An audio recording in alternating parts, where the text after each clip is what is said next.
Op mijn laatste stage daar bij de provincie helemaal officieel uniform aan, want ik zil op stage mei. Hilda, van de provincie. Nautisch Change, jou binnen nautisch taffersjochhouder. Wat zullen we doen, man? Nou, we gaan vandaag op pad met de PW7 die hier achter ons ligt. En we gaan even het water op. Dus we weten eigenlijk pas op het wetter wat ik je het al in het wank in. Ja, dat wisselt nogal. Opstappen dus. Opstappen.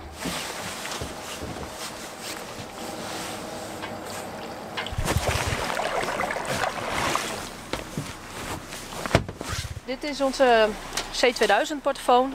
Hiermee staan we in contact met de Meldkamer Noord-Nederland. Die kunnen ons aansturen als er een calamiteit op het water gebeurt. Maar om in contact te komen moeten we ons even inloggen. Dus dat mag jij wel even doen. Een 0 ingedrukt houden tot er een hekje komt. 84. En dan druk je op zenden.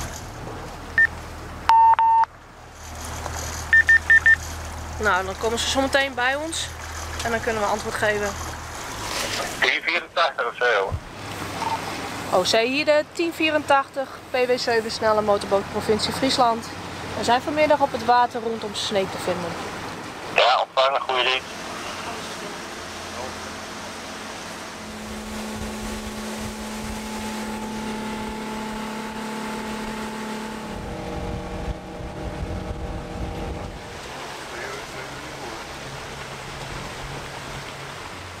Wat is er mij dit bootje aan de hoorn? Nou, deze ligt hier al een tijdje. En dit is een markrietenplek. En dan mag je 3 dagen liggen, 3 keer 24 uur liggen. Nou, wij weten dat hij hier al een tijdje langer ligt. We komen hier vaker langs en we zien hem steeds liggen. Hier gaan we zo meteen even een foto van maken. En dan gaan we doormailen naar de markrieten, zodat zij ook weten dat hij hier ligt en actie kunnen ondernemen.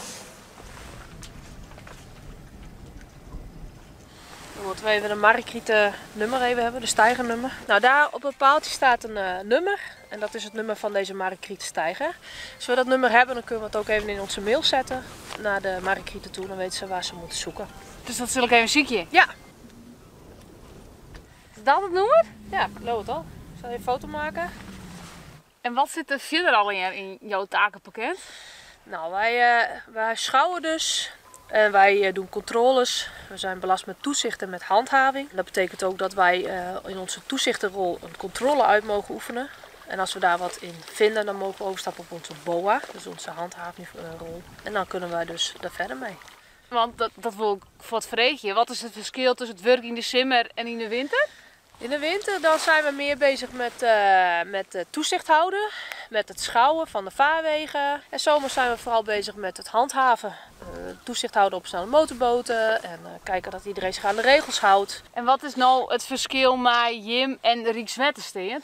Het verschil is vrij klein. Wij hebben de hele provincie tot onze beschikking. En Rijkswaterstaat die vaart op dit bij ons alleen op het Margrietkanaal. En dat is hun vaarpakket en wij doen de rest van Friesland. Dit is de Dodemanspoor.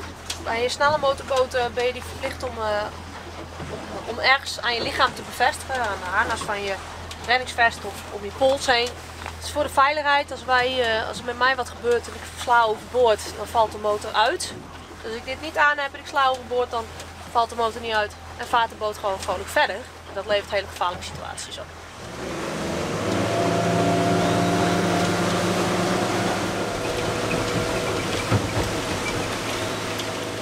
Lenny, wil jij zelf ook een stukje varen?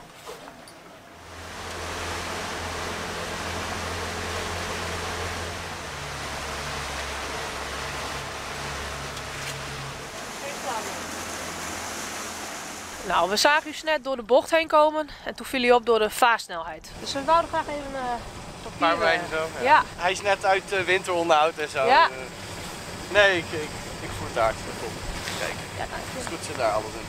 en hoe hard kan deze?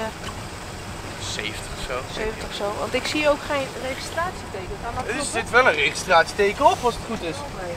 Volgens mij achterop onderaan. Oh, oké. Reddingsvest aan boord.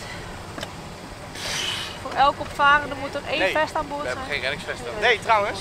Ja, nee, je hebt gelijk, we waren het gewoon vergeten. We laten het bij een waarschuwen. Volgende keer wel even snel even. Ja, ja. We maken er wel een officiële waarschuwing van. Dus als je het goed vindt, noteer ik even je gegevens. Ja, nee, is goed hoor. Ja. Ja, registratie Nou, we zijn een hele dag het wetter op West. Ik had zien wat het jou alleen doch in het werk. Hoe zou het Friese wetter eruit zien zonder de nautische dienst? Ik denk dat het dan een beetje een rommelsoortje begint te worden. Dus je ziet, wij houden niet alleen, we zijn niet alleen handhavend bezig, maar we schouwen ook. We houden ook toezicht op takken in het water, rommel in het water wat we weghalen of tenminste doorgeven. Dus ik denk dat als wij niet zouden zijn, dat het vooral een beetje een rommeltje gaat worden. 1084 of zo. OC hier de 1084 met einde dienst. Eén links, ja, goed eruit, dat is. Ik zie ze uit dit pakken. Ja, denk het ook.